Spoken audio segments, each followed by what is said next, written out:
Once upon a time, man lived at the mercy of an environment he couldn't understand. He hunted the game, yeah, sometimes he found it, and sometimes he went hungry. He planted crops, sometimes they prospered and sometimes they failed.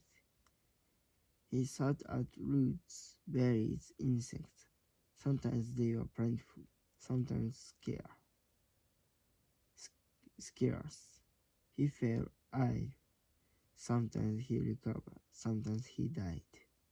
And each case, the reasons for success and failure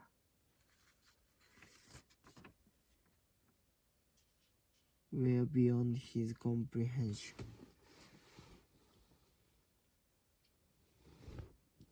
He lacked that understanding of the physical world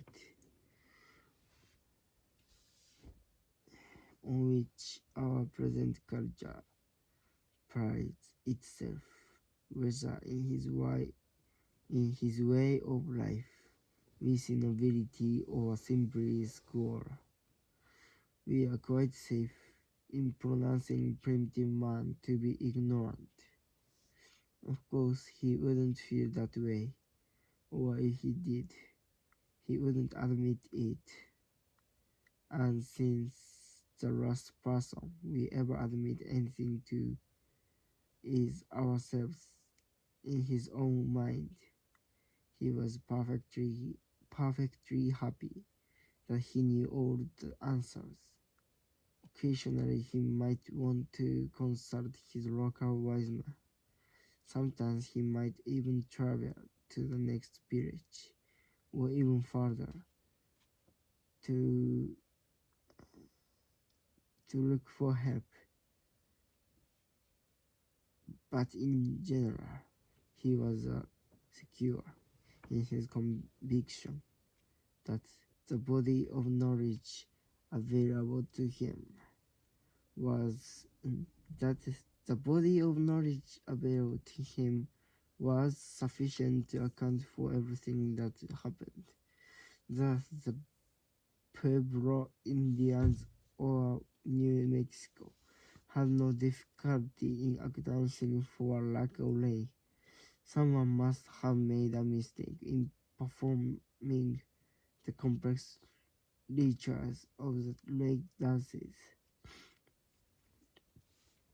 Thinking back, it wouldn't be too difficult to point a finger at the particular performer and particular mistake.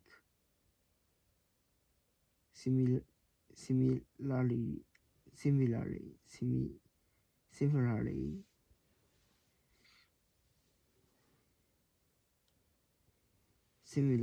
the Doban Islander confronted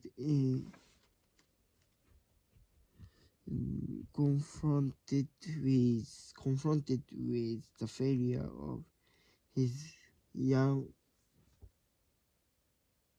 crop, knew what had happened. Someone had bewitched his plant, and his own counter chance hadn't been strong enough to protect them.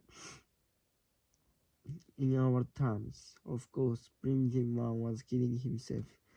His need for psychological security drove him to create a set of beliefs that enabled him to account for his environment and the events that took place in it.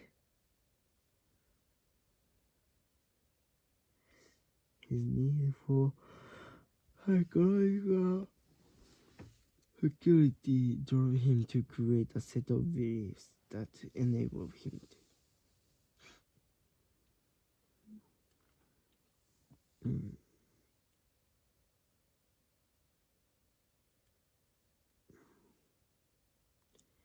It led to the evolution of a system of rituals that enabled him to cause and control those events.